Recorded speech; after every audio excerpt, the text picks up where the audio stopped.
And we are on the air, and you are listening to the Halli Casser-Jayne Show. Let's talk. And I am Halli Casser-Jayne. Welcome to my listeners in the United States and around the world. The Halli Casser-Jayne Show is always available online at hallicasserjayne.com. Now, let's get to it. Emmy Award-winning journalist Frank Sesno has been asking questions for more than 30 years, reporting from around the world, and as an anchor, White House correspondent, and talk show host on CNN. In the course of his storied career, he has interviewed heads of states and 5 U.S. presidents, as well as many other influential figures, including Bill Gates, Benjamin Netanyahu, Condoleezza Rice, Anderson Cooper, Karl Rove, Hillary Clinton, and Colin Powell. He has interviewed scientists, celebrities, and best-selling authors, along with leaders from a wide range of industries. Sesno is currently the director of the George Washington University School of Media and Public Affairs. Now Sesno puts his expertise to good use in a surprising new book, Ask More: The Power of Questions to Open Doors, Uncover Solutions, and Spark Change, with a foreword by Wolf Blitzer, in which he explores the power of the question, a tool for us all, not just journalists. But now it's my turn to ask the questions. Let's see how Frank Sesno does. Let's talk. Mr. Sesno, were you one of those kids, you got to tell me, who liked to ask a lot of questions like, why was the sky blue? Or how small are the people in radio? I mean, were you one of those inquisitive kids, you got to tell me? Yes, I was, actually. I got in trouble with my 8th grade teacher, Mr. Meyer, in chemistry class. I was not a scientist. I'm not one now, never played one on TV. But in class, I was fascinated by it, but it took me a while to figure it out. So I just kept raising my hand and asking questions. And then one day, and I'll never forget it, Mr. Meyer said to all the other students, "You know what Frank is doing there, constantly asking questions? I want the rest of you to do that too." Were your parents encouraging of that? Because mine, used to say, my father would say, "Why is a crooked letter? Why are you asking me all these questions?" Did you get any of that, or were they encouraging? No, I don't want to say that they were, actually. I know some people who had parents who were encouraging with this. My parents spent most of their time at war with one another, so there wasn't much time. Oh, you too, huh? Yeah, it was not a good situation. But I had a sense of things, and I was just a curious person, always have been. I'll tell you why I bring this up. I mean, I'm joking about it, but I'm not. Because I say that today, one of the things, and I have this conversation with a lot of people on the show of mine, that parents and teachers today don't seem to be encouraging kids to ask those questions. They're shut down a lot these days. There's not enough time. Don't ask me now. Or in school, they have so many kids that they've got to handle. Is there something going on with this questioning thing? Well, 2 points to that. I do think that one of the things that imperils us and our children and our culture generally is technology. We are inundated in information. We are surrounded by technology, and we're constantly doing it. So I have this with my students, close your laptops, put your cell phones down, be present, listen, and ask, right? And these things are connected. By the way, I do need to double back on your question about my parents, because they did encourage me. And I'll tell you one story that was very funny, which actually may give this all some context. I was a kid when, we were starting to go into space. And I went to my mother one day and I said, "Mom, how do the astronauts go to the bathroom up there?" And she said, "That's a really good question. I don't know. Ask your teacher." And I was in, I think, 4th grade at the time. And I remember going in and asking my teacher, "How do the astronauts go to the bathroom?" And she was mortified that I'd asked this question. And she said she didn't know and she would look into it. When she got the answer, she took me out in the hall to tell me. Oh. Just, isn't that interesting? It's fascinating. It's fascinating. You go to the bathroom and you're kind of in, there's no gravity. What happens to all that stuff? My darling, how times have changed. Right. What we're willing to discuss these days having to do with bathrooms and we'll get to that in a minute if you haven't picked up where I'm going. Ask More: The Power of Questions to Open Doors, Uncover Solutions, and Spark Change. Asking questions leads to answers and inspires creativity, and so much more. What a powerful book you've written. What an important book, Frank. Right? I mean, did you realize how important this thing really is to who we are as a people in this nation around the world these days? with these communication issues that we seem to be having between each other? Yes, it's why I wrote it. I did not write a journalism book, and I've been a journalist. I did not write a book about politics, and I've covered politics all my life. But I drew on my experience as an interviewer, someone who posed questions, and I came to realize that, there are different types of questions. And when we ask those different types of questions, we prepare differently, we frame our questions differently, we listen for different things, and we aim for different outcomes. And the listening is so much a part of that. And so when I wrote this book, I wanted to take my experience and the experience of others who I gathered for the book and share that with the general public, because I think wherever we are in life, whether it's relationships with our children or our parents, with our partners or our spouses, at work with our bosses or the people who work for us, we motivate through our questions, we inform through our questions, we give license through our questions, and sometimes it's just as simple as turning a statement into a question, and you completely change the dynamic of a conversation or even a relationship. And that's why I did it. And I do think it's part of who we are. I mean, that's who we are that's what we are as a species, right? We have this insatiable curiosity, which is why we keep discovering and inventing and building. I want to punctuate that because I want people to understand that this book is for everybody, not just people like you and I who interview for a living. This really is about communication and using communication in the form of questioning, and we'll even get into answering at some point, for everybody, because we all can use this as a skill. I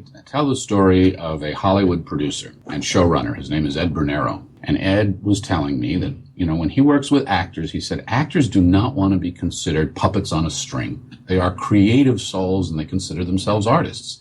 If you just tell an actor what to do, they can do it sometimes, but it doesn't often work. And so he told me a story about a scene that I just loved, and it's just this wonderful metaphor for life. He's directing a scene. There's a guy who's playing a cop. They're out in the street. The cop is confronting a woman who's a suspect in a crime that's been committed. The sun is out and it's bright and he's wearing sunglasses.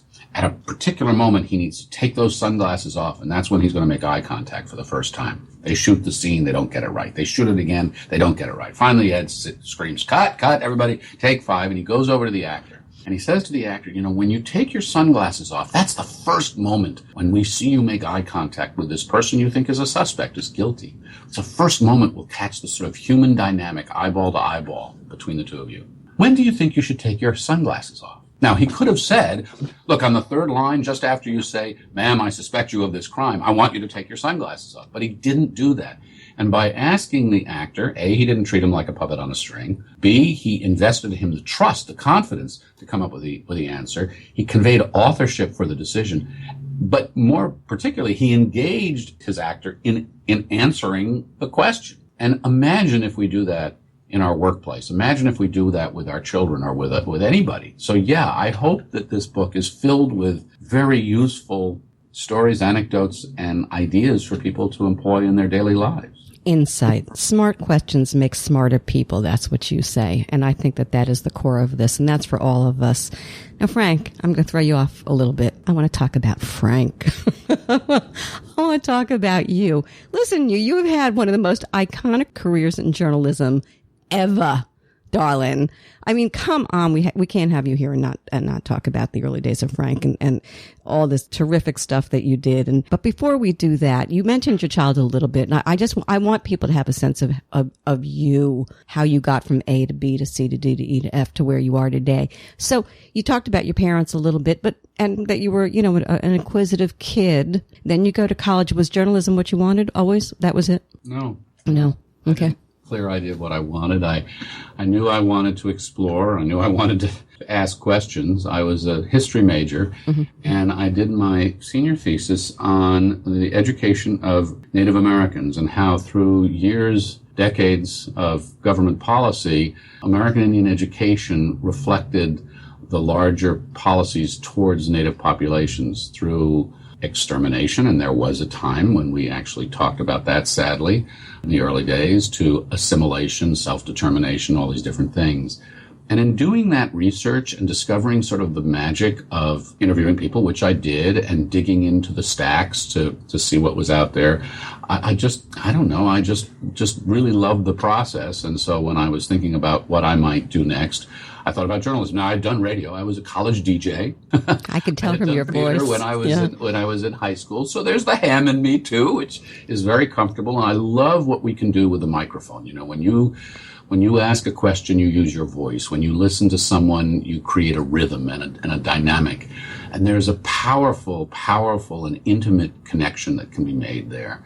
In television, when you use pictures, you know, the old pictures are worth 1,000 words. Well, what is video worth? You can take someone someplace geographically, intellectually, emotionally. That's a powerful and wonderful thing. And to me, it's about discovery. So that's, I think, how I ended up there. But it wasn't like, oh, I want to be Walter Cronkite when I grow up, or I want to be, you know, whoever else is the icon of the moment. I always looked up to them. I watched them. I remember when I was a high school student, I had a job one summer as a custodian. I was cleaning hallways, and I took my radio everywhere I went because as a high school kid, to listen to the Watergate hearing. So I was always connected to the world and found that fascinating. How did you get to CNN? Well, I did go into radio. I started a very small station in Vermont, and I tell my students now that that's where they should all start. Not in Vermont necessarily, although it's a great place, but in small radio in a small town. That's where it gets real. And it's one of the problems I think we have in media. There are too many people who've lost touch with the real world. What really does matter? Does the school board have the budget for a late bus so the kids can go to their sporting activities? Is somebody in town setting up a photo, shoot and fleecing people? I mean, what is it that really matters to people? Are there jobs in the local community, or are those jobs leaving? If they're leaving, what's replacing them? If the jobs are leaving and nothing's replacing them, what's happening to the people who used to have those jobs? Those are my neighbors. Those are my friends. Those are my, whatever. So my kids' parents, what have you. And we've lost that. So it was incredibly valuable to do that. I also loved working in a small state because in a small state, you had access to, as a young journalist, I was 22 years old.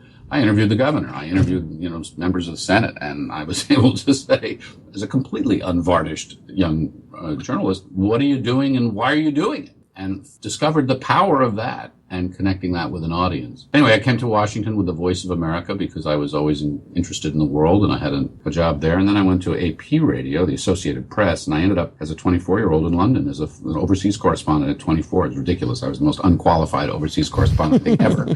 But it was fascinating. And then from there, I was invited to come to the White House, and it was in the early days of CNN. CNN was just born. They had no money for anything, and I had a perfect face for radio, so CNN hired me. That's not true, but go ahead. You have a cute face. It was the very early days of CNN, and they were hiring young people with, promise, who were not expensive because there was very little budget. And that's when I started television, and it was in the early days of really the revolution of real-time global communication. And it was a fascinating, fascinating experience. But let me tell you what, you're everybody's dream, right? Anybody who wants to go into communications, you are it. You're the poster boy for, wow. And you were with them forever, what a storied career. Sure. And then what? How did you get out of that and you started moving into teaching? Well, I always knew that I wanted to do more than one thing as a career. I had a very influential professor when I was in college, who sadly just passed away at the age of 86. And he had this remarkable career that was sort of a bifurcated career. He had two very distinct careers, and his second career was to come and teach. And he talked to me then about using different muscles of your brain and taking risks and trying new things.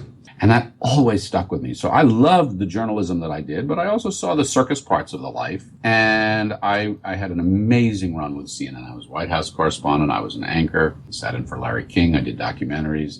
I was the bureau chief. But after AOL bought Time Warner, which owns CNN, we really started dumbing down. And I was very disturbed by that. And I was concerned by what was happening in the cable world. My first instructions after the merger were to downsize the bureau. So where I had been trying to build expertise and build depth and build texture and nuance so we could tell stories better, now we were, our orders were first make the numbers. That wasn't a great thing for a journalist to hear. Anyway, so I figured, well, now's the time, and I decided to take my leave. And I chose not to do another media thing per se, but thought I'm going to plant myself someplace else and still do media, which is what I do now. And I've, of course, written a book and a few other things.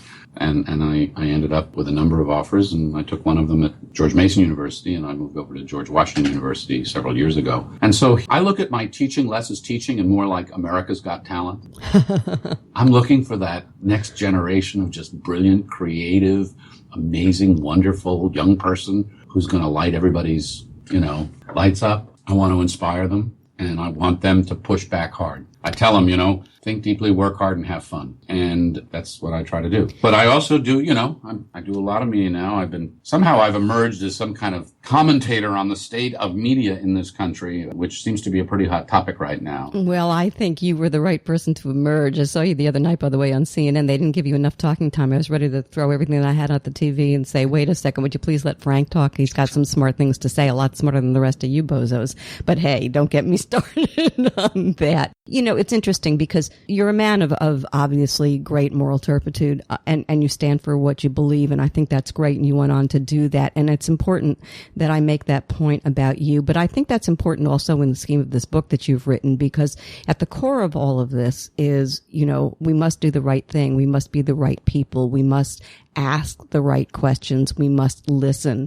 I got so much about you in what you wrote, in this book. And I want to say that you've been very privileged. You ask questions of some of the really amazing people in the world, not just in America. I mean, business people and presidents and world leaders and Gates and Bibi Netanyahu and, Condoleezza Rice and Anderson Cooper, Hillary Clinton, Colin Powell, just to name a few. Is there a core philosophy in Frank Sesno about all of this? Yes, there is. And that is, I would start here. I am truly fascinated by people. I'm truly fascinated by what they've done, what they believe in, where it comes from, why they do what they do, why they believe what they do, what is genuine about them. But I'm not, and maybe this is because when I was 22 years old, I was interviewing governors and senators. I'm not awed by people. That's not true. There are some I'm truly awed by, but for the most part, people are people. When they get sick, their throat hurts. When they get up in the morning, they truly do put their pants on, I think, one leg at a time. And some are more privileged and fortunate than others. Some are more talented than others. Some are luckier. But everybody does something amazing. And everybody has an amazing story. Some are up against very tougher odds. One thing that you asked me earlier, what made me in some fashion or another, and, talk about up against odds. Probably one of the most influential people in my life is my sister. I have a sister with a disability. She has Down syndrome. She has always been part of our family. We have always pushed her to do more than she could do. She is an unbelievable human being and very curious, by the way. She'll ask you 1,000 questions and not stop. But, the heroes, forget our culture. The heroes are the people who work with her, who don't make much money, who will never turn someone into something that they are not, but who recognize the magic and the essence in every human being.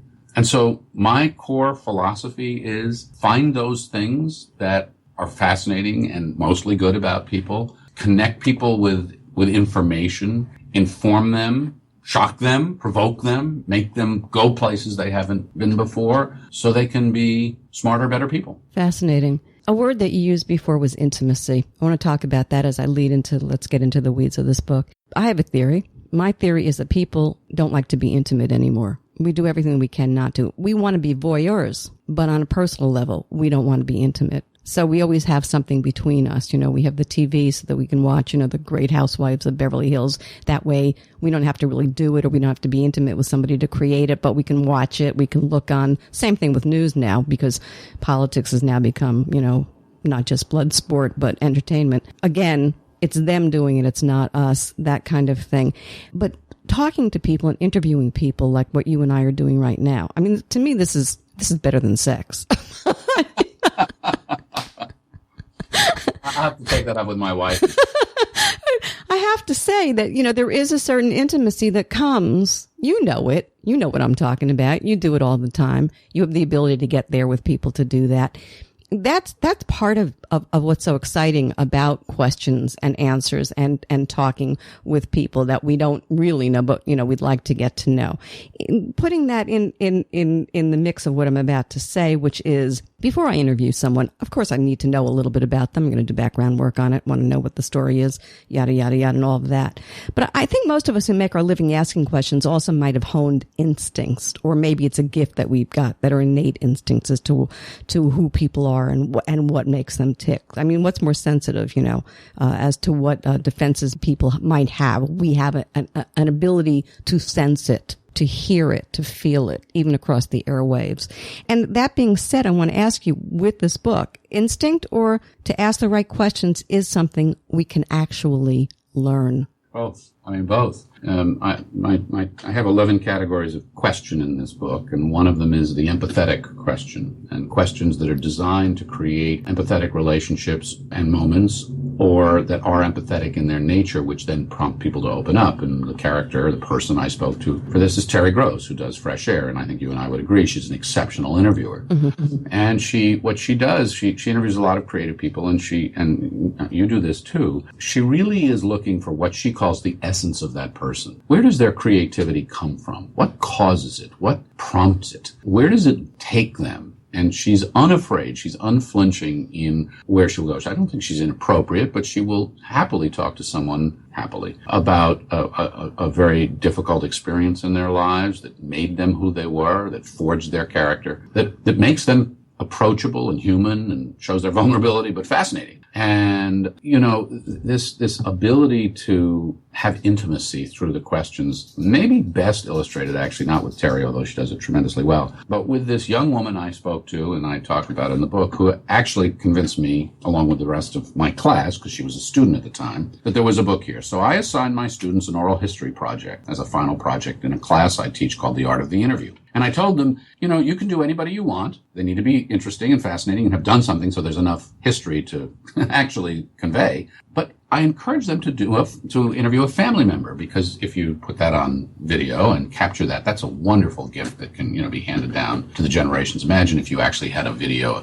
that you could watch of your great-great-grandmother telling you what life was like and whenever. How interesting would that be? So several of my students picked up on it. And every single one of them who did an oral history with a parent or a grandparent learned something they had no idea about that was really a profound explanation or experience from a person they'd lived with and known all their lives. This one woman interviewed her dad. She and her father and mother had lost a child 2 years before this woman was born, and they had marked this deceased child's birthday every year when it came around, but she never really got an explanation ever about what happened. So there they are, sitting in the den, place they both know very well. At first, her father had not wanted to be interviewed for this project, and she insisted, and he finally relented. I ended up talking to him, too. He's a very sort of taciturn guy. He doesn't share his emotions easily. And at one point in the interview, after she's talked to him and gotten him comfortable and whatever, she says, there was another child who died. What happened? And her father, for the first time, he'd never told his own parents what happened.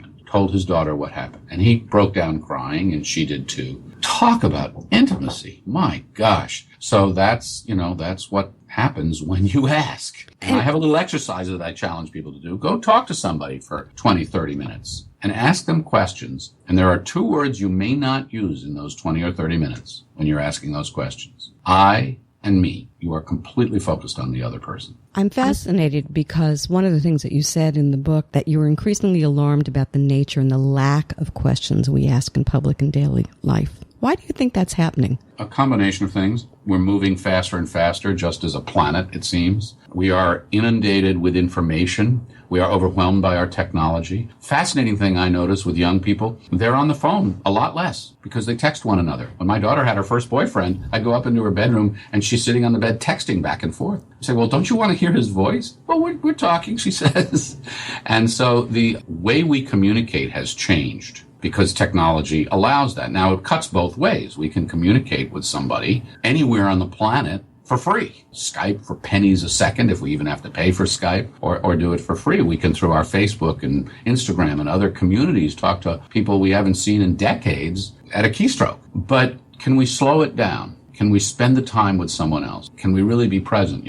I don't think there's anybody out there like John and Abigail Adams writing long letters to one another now. It's sad, I think, in a way. It's sort of a lost art. Yeah, and absolutely. So what must not become a lost art is the ability to sit and inquire and listen. And I want to change the Q&A. You know how we talk, let's do a Q&A. I want to change Q&A to Q&L, which is question and listen. They emphasize the listening. Yeah, well, that's something we're going to talk about in a minute, too, about listening. Is there a reason that people aren't asking good questions or maybe not even asking the right questions? Are we less curious today? Are we lazy today?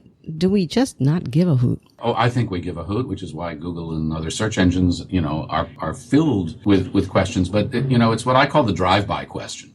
So I can punch a question, how many people live in St. Louis into Google, and it'll come back with an instant answer, or I can ask what the median income is or anything else, and then on I go, as opposed to, the slow process where we have to be selective. And we have to remember, it's a little like speed dial. Once you have speed dial, you forget the phone number. You never dial it. And so, making the effort to ask, making the effort to listen, even in how our students are learning, because we see young people learn differently now because they are learning so much from the technology around them, and they engage with their technology in ways that a generation or two ago people did not engage with their books. So I don't think that we're not curious. I think that there's just so much information out there. We are sampling and dashing so much more because there's so much more available. And we have to remind ourselves that we can stop and slow down and go deeper and have something to show for that. The slow question. Right. There's also so much coming at us. Can we even grasp it all? No. Or are we losing something in that because there's so much information in the brain? It's almost like, right? Don't you feel that way? How many emails do you get a day? Oh my God, don't go. Yeah. Right. So what do people do now? They wake up in the morning, they start, they go to their smartphones and they check their, Facebook page, and they check their Twitter page, and then they check their email page, and then maybe they have a cup of coffee, and then they go to work and they engage all day long. And while they're engaging all day long, the email builds up, and then they go back home again and they do email until 10 o'clock at night. Well, that's not a very balanced diet, is it? And it doesn't suggest that people are going to be able to take the kind of time to really have a deeper relationship. So we have to manage our technology so it doesn't manage us. Yes, and that's where I think wherein lies the disconnect, because it becomes you're constantly dealing with machines and not humans. Yeah.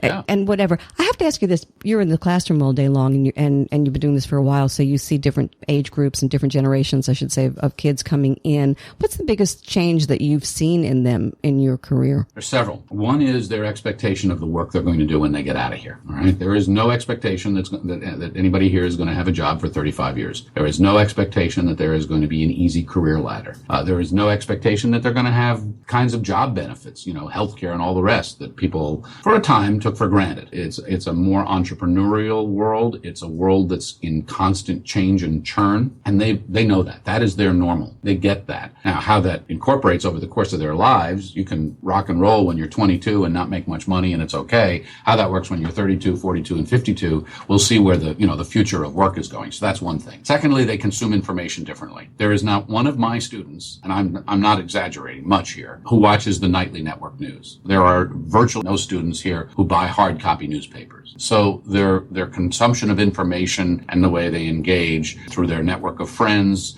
and social media makes this an information community very distinct and different. And finally, they are oddly optimistic.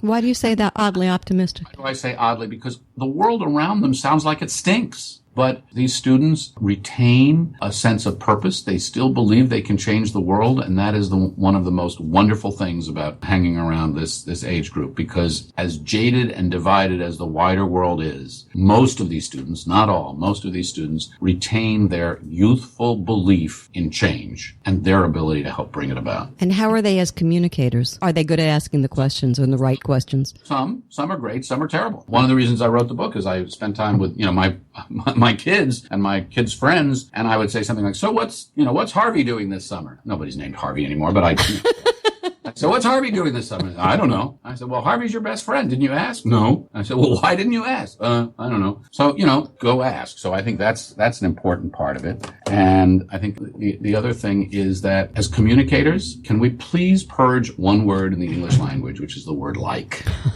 And so I beat up on them for that too. I like the fact that you beat up on them for that. And use of the word like. Could do better. All right. So let's get a little bit further into the weeds, because you talk about the different techniques, starting with the concept of strategic questions. Maybe you can shed light on striking similarities between, let's say, how a Colin Powell and the Gates Foundation successfully use strategic kind of questioning. All right, let me go to that, but let me back into it. Sure. The chapter before strategic is what I call diagnostic questions. What's wrong here? These are questions that a doctor asks when you go to the doctor's office. It's a question that my neighbor, a roofer, asks if you call him and say, my roof is leaking. What are the symptoms? How long have they been happening? What's the history here? What have you done in the past? What are the patterns? But once you answer that sort of ground floor of questions, as I like to call it, and you really figure it out through a very thorough process of asking about symptoms and causes and disease, and you identify it, then you can move on to all sorts of other things, like what to do about it. Well, one bigger bite is setting a strategy, deciding there's a big choice, a big decision that you confront, whether it's getting married or moving out to the West Coast on a whim, or in the case of Colin Powell, recommending that we go to war. And that's what I talked to him about, because I try to tell all of these things through the stories of people who do this. You were listening to the Halli Casser-Jayne Show. My guest today is Emmy Award-winning journalist Frank Sesno, author of Ask More, The Power of Questions to Open Doors, Uncover Solutions, and Spark Change.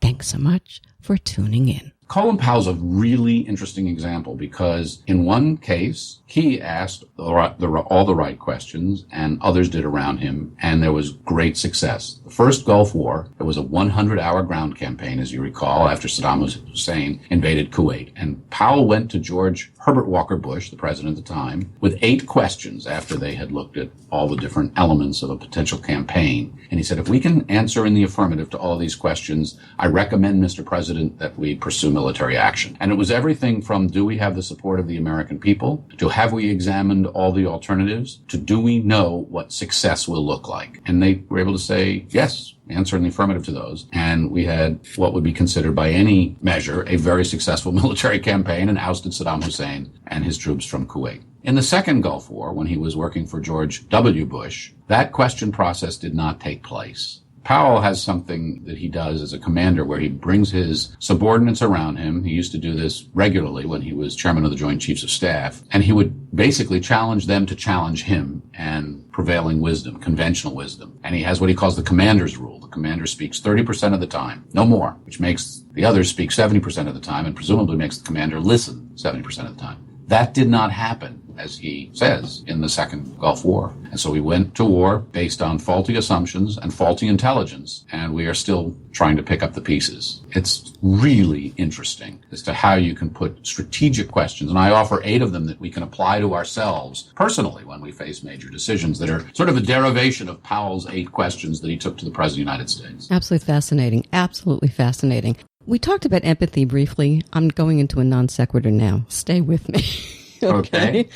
From empathy to Donald Trump. Cannot do an interview, my friend, without talking about Donald Trump. So let's go there. How I would like to interview him. Do you hear me? Oh, yeah. Okay. I'm sure you would as well. I'd like to hear your interview with him. And Kellyanne Conway as well. So let's frame this around masterfully wielding confrontational questions. I want to talk to you about this. During the campaign, we watched Univision's Jorge Ramos, who I know you interviewed for the book, confront candidate, I think he was at the time, Trump. And the other day, CNN's Jim Acosta got accosted by the president-elect. Yeah. Oh, my God. Or maybe it was the other way around. Everybody probably has a different point of view. I'm on the first. And then there was the surprisingly confrontational interchange between Anderson Cooper the other night and Kellyanne Conway. Did you see it? I was there. That's when I was that was the night I was watching you. That's right.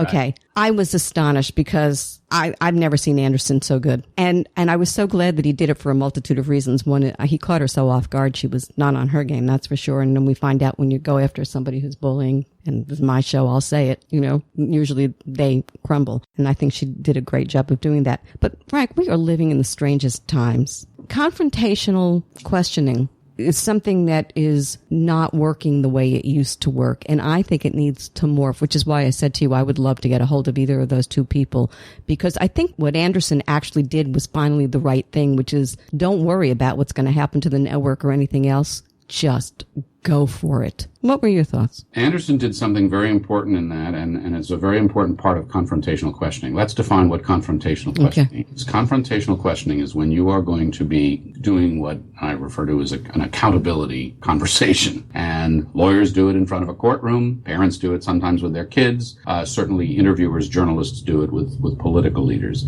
Someone has done something for which they should be held to account. They have contradicted themselves. They've done something wrong. They're accused of doing something wrong. And you need to ask. You need to ask. What almost never happens in a confrontational questioning scenario is that other person drops to their knees and says, "You're right. I lied. I stole."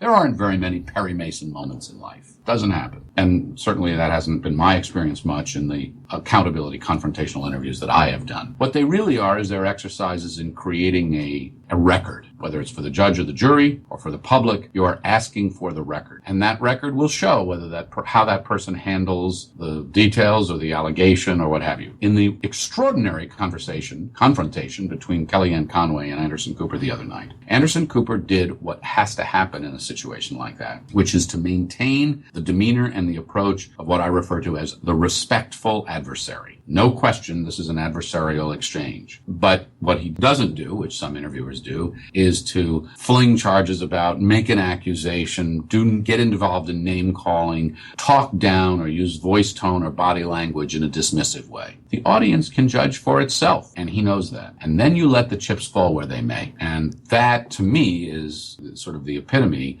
of effective confrontational interviewing. Well, that was what was so exciting for me to watch there, because it was the first time I've seen anybody actually do it appropriately, effectively, with either Mr. Trump or Kellyanne Conway. And that seems to me to be the future of, all of us journalists are going, well, how are we going to deal with this guy? He doesn't stay on point. He knows how to run around, the whole thing with you. So he's making you nuts, la, la, la, la, la.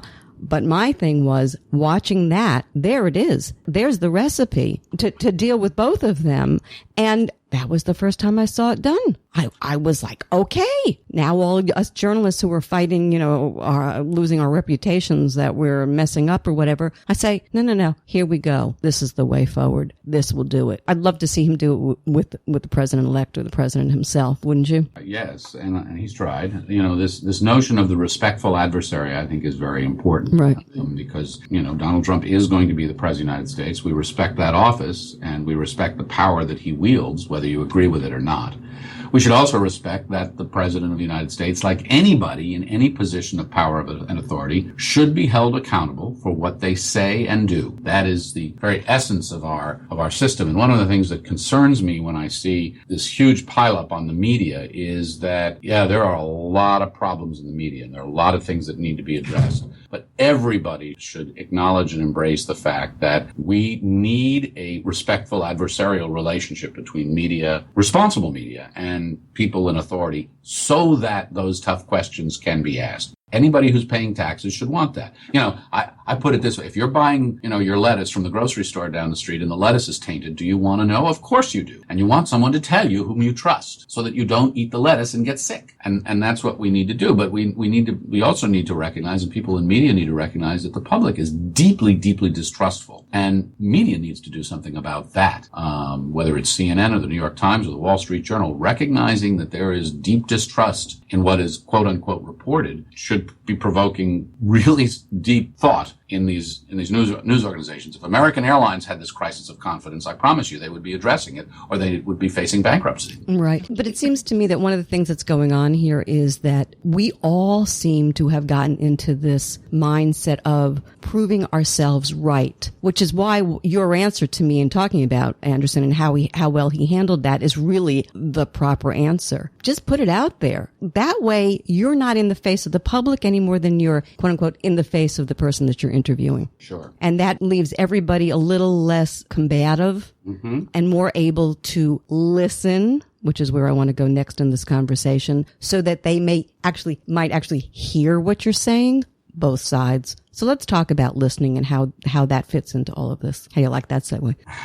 Perfect. Good. It is the other side of the coin, isn't it? Yeah, it surely is. If you're going to, the best interviewers are the best listeners. The best friends are the best listeners. The best bosses are the best listeners. And one of the people I talked to for the book spoke about knowing what kind of listener you are. And I love this. I had never thought of it this way. So ask yourself what kind of listener you are. Are you an interrupter? Are you someone who is drawn to fact or anecdote, story? Do you crave data and specifics, or do you remember example and story? Knowing what kind of listener you are allows you to become a better listener and also to adjust your listening to the person and the type of questioning that you're pursuing. I do an exercise with my students, and I love this. I have something I call the echo question. And if any of your listeners have watched 60 Minutes, they will instantly know what I mean by the echo question. It's very, very, very successful. You're talking to somebody, or an interview's taking place, and someone will say, yes, well, we tried to, reach the mayor 27 times, and we didn't get anywhere. 27 times? Yes. First time was and then we'll proceed in a very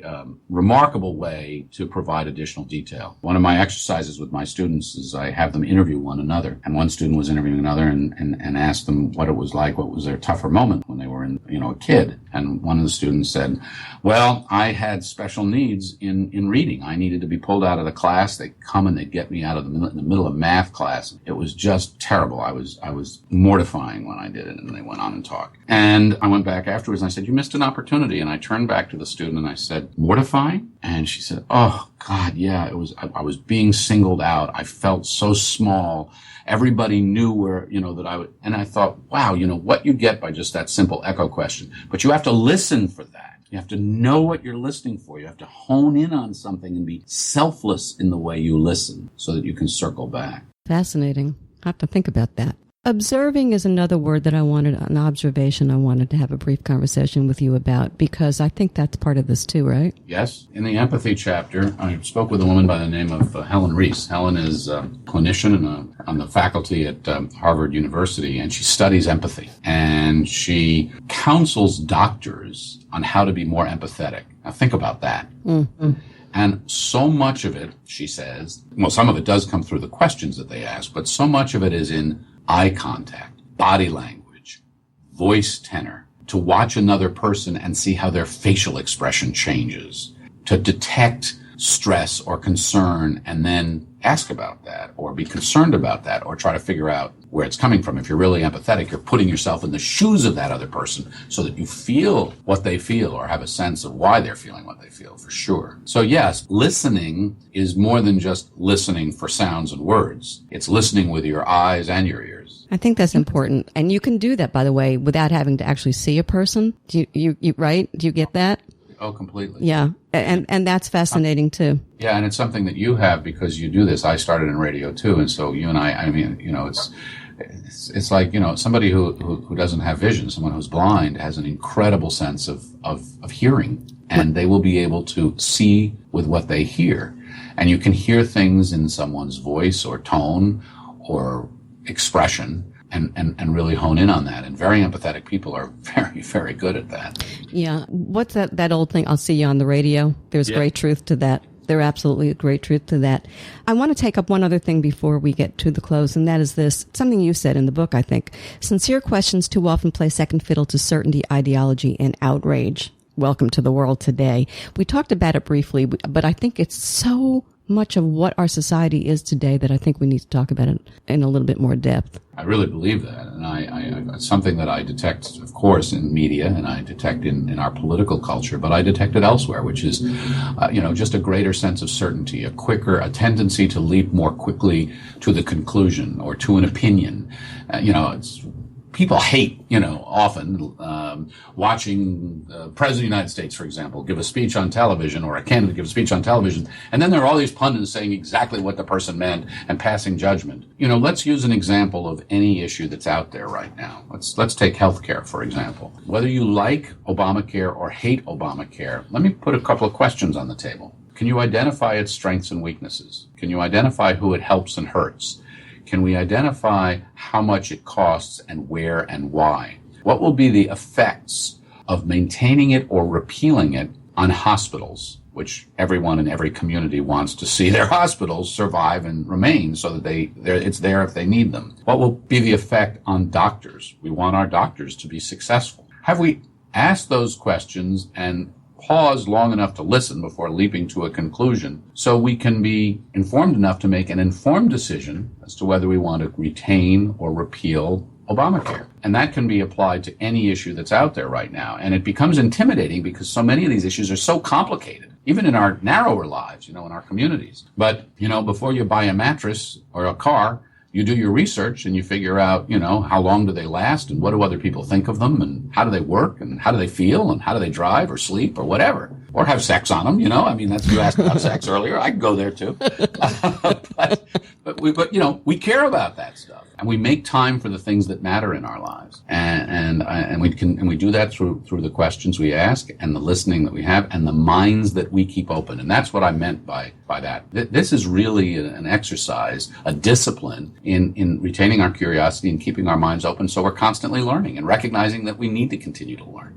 I like the word discipline there. So Frank, what a career. I keep telling you that. And it's true. So here's a question for you. What's the one question you wish you had asked that you didn't, that haunts you? You got one? Haunts me? Mm-hmm. Yeah, probably. When I was at CNN, the worst experience I had was a disaster of a story in the late 90s called Tailwind. We had just merged with Time Warner. We had a new series of executives, and we were launching sort of an investigative series of reporting. And we had a story about, and I don't know if you remember this, but we had a story about the U.S. military allegedly using nerve gas on POWs and others in Laos during the Vietnam War. And this was going to, blow the doors off the establishment. There were some inside the organization who were very uneasy about the story. And in the final moments, several of us were asked to take a look at it.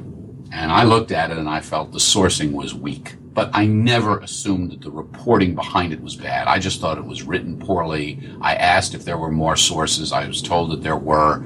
And I said, you really need to tighten this up. It turned out not to be true. CNN lost huge amounts of credibility in this. It was by far the worst editorial experience I was ever part of. I didn't report it. Peter Arnett did, so he was connected. This was the sort of the really disastrous moment in his career. And he said, I was the correspondent, but I didn't do it. It was a team of producers that put it together. The question I always wish that I had asked is, how do we know? Mm-hmm. And how solid is this? Who are these sources? I never assumed that my colleagues had committed bad reporting. I assumed that they did their jobs, but that it wasn't written well enough. It wasn't presented clearly enough. I didn't think the basic premise was faulty. And so in retrospect, I developed around that this idea of, all right, when do you lie down on the railroad tracks? What does it take? We're all going to have that at some point in our careers or lives where we've got to stand for something at our own peril, perhaps. That was the question I wished I had asked at that time. And what about the one that you did ask that you went, I don't believe I just asked that? Oh, well. I've been there. Yeah. Well, there were a few of those. I mean, it was sort of the most surreal experience, I have to tell you, was probably during the Clinton impeachment and the whole Monica Lewinsky thing. The questions we were asked, talk about sex. Oh, my gosh. How do we I did not have sexual relations. Oh, good. What exactly do you mean by that? It depends what your definition of is. It was bizarre. Blue dresses and oh my goodness. And I remember my kids were younger at the time and I was very much in the middle of things. I was the bureau chief. And as we were getting ready to go on the air with certain salacious details, people would call me at home and I would review this. And my preteen son would sort of be hovering at the doorway listening to Daddy talk dirty about this. It was very weird. So there were some questions there about cigars and other things that I wish we had never had to ask. Oh, my God. I'm telling you, right? The things. Remember that? Oh, do I remember that? I remember that well. But okay, so play a game with me. Let's do a little Barbara Walters kind of stuff here now. Who haven't you interviewed? I mean, that's the truth, buddy. So talk to me. One word. First word that comes to mind when I say these names. I'm going to go with Bill Clinton. Elusive. Really? Yeah. Huh. Yeah. Bill Clinton, I interviewed Bill Clinton. I have a picture on my wall. It was 1995. He had just been in San Diego. He'd given an amazing speech on race. And we had a round of interviews. And yet it was in the middle of another bimbo eruption. And I had to figure out, all right, I've got 5 minutes with the President of the United States. He's just given a huge speech on race, and we have a bimbo eruption. What do I do? I'm not going to ask the bimbo question first. I really don't want to ask it at all, but I kind of have to ask it. And my experience with Bill Clinton, when I interviewed him, when I interviewed people around him, was that he was brilliant. He was engaged. He was a wonk, but he was always elusive, because you always felt something that he was either dancing around or hiding. Oh, that's interesting. How about Condoleezza Rice? Very smart. I have enormous respect for Condoleezza Rice. Her own personal story, rising from her childhood and her background with her parents who were motivated and who emulated education, her love of piano and football and sport, makes her the most unlikely character. If you were to cast a movie, to see her as the national security advisor, President of the United States. But she is very, very knowledgeable, very thoughtful, very funny, and a terrific interview. Renaissance woman is what I think she is. I'm very curious about your opinion on Benjamin Netanyahu. He is a combatant. There are some people, when you interview them, they will pick a fight with the interviewee or the interviewer. They will challenge the premise of the question. Margaret Thatcher was famous for this. She was by far the toughest interview that I've done, because you went into that knowing that she was going to basically rip your eyeballs out if she didn't like the question. And she would do it in her her Iron Lady way. Netanyahu is a different kind of combatant. He is very in your face. He is very assertive, and he is very, very sure of himself. And so to get someone like a Benjamin Netanyahu off of talking points, off of providing sort of the fairly predictable response is really tough. Interesting. Hillary Clinton.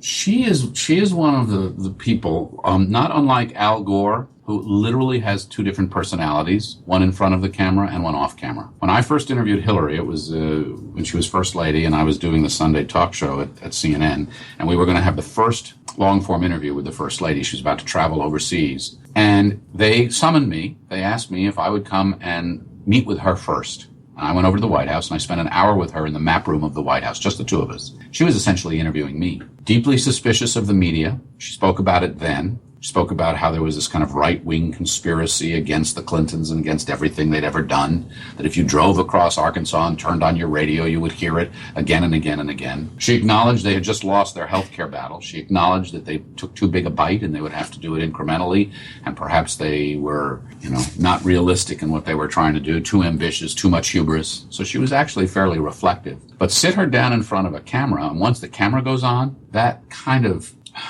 introspective, reflective person sort of disappears. She assumes that defensive posture, and she answers in these very predictable defensive responses. And it's one of the things that hurt her as a candidate. Good woman or bad, though, in your opinion? She's a good woman. She's a good woman. She really cares.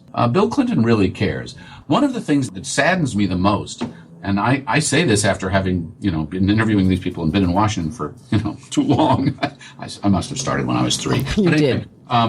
But most people in Washington and most people in public life do it because they actually believe in something. They do want to help. And she does, as, George W. Bush did, as, people in both parties. They have things they want. And what comes through the media is often a caricature of the fuller person. And it's a very unusual public figure who is comfortable enough and confident enough and exposed enough to expose their range of emotion and ideas to the public. So, yeah, she's a good woman. I don't believe she's crooked Hillary any more than I believe. I think she's made some huge mistakes, and I think she's a bad communicator. And I don't think all of her policies are necessarily, the right ones.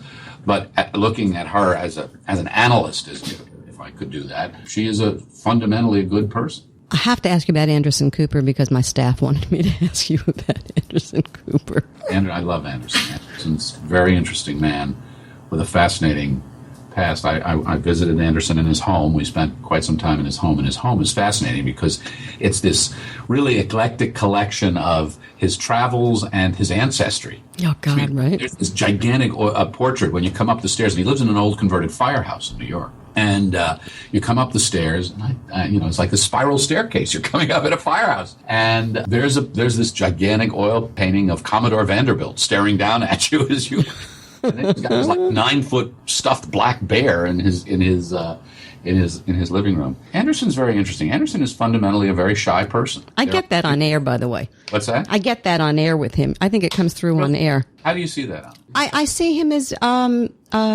there's a bit of a wall between him and who he's communicating with. It's not a nasty wall. It's not a defensive wall.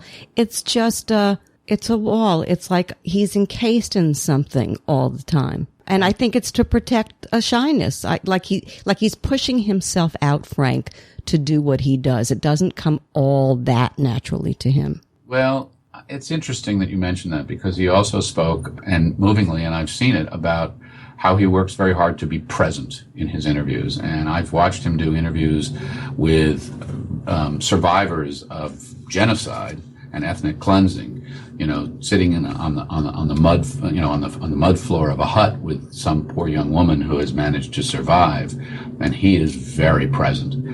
There's a term in my book that I came up with that I call intimate distance, and I think Anderson is someone who has perfected that, and perhaps that's something you were picking up on. Intimate enough to really engage a person or a topic or an interview, but enough distance to keep someone and their emotions at arm's length, so that you can challenge them, or so that you can offer some kind of advice that isn't just, drawn in by the emotion of the moment. I think Anderson does that uncommonly well. He does not like confrontational interviews, but he says he now recognizes that they are in many ways the most important interview he does. I think he proved that the other night. We got to close. I could stay here and talk to you for the rest of my life. I swear, buddy, you're great.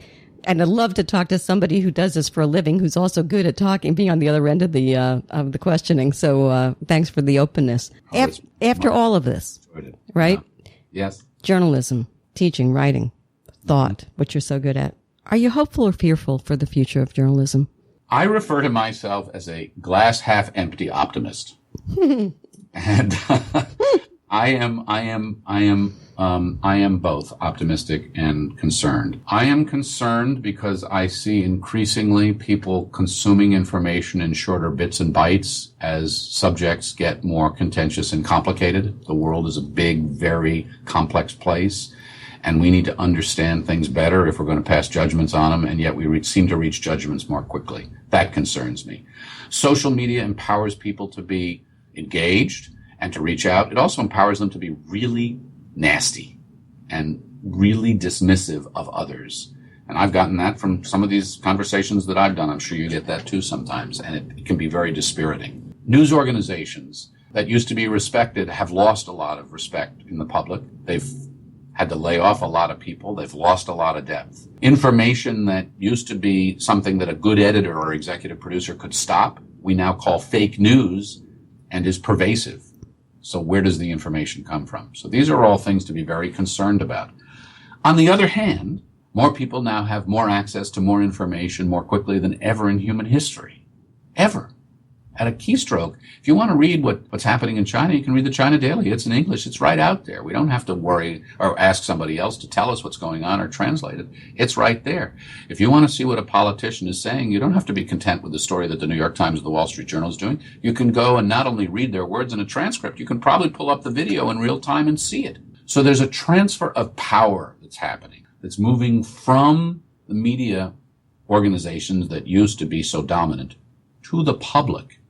And the public is going to need to understand that we individually have much more responsibility for the validity of the information that we consume. It's like this is our diet, okay? We can eat potato chips all day long, but we know we got to get broccoli in there someplace. Now, not everybody does that, and they're very unhealthy, and that's going to happen here too. I'm also optimistic because of the young people I work with. They are committed to storytelling, and they're telling stories in amazing new ways.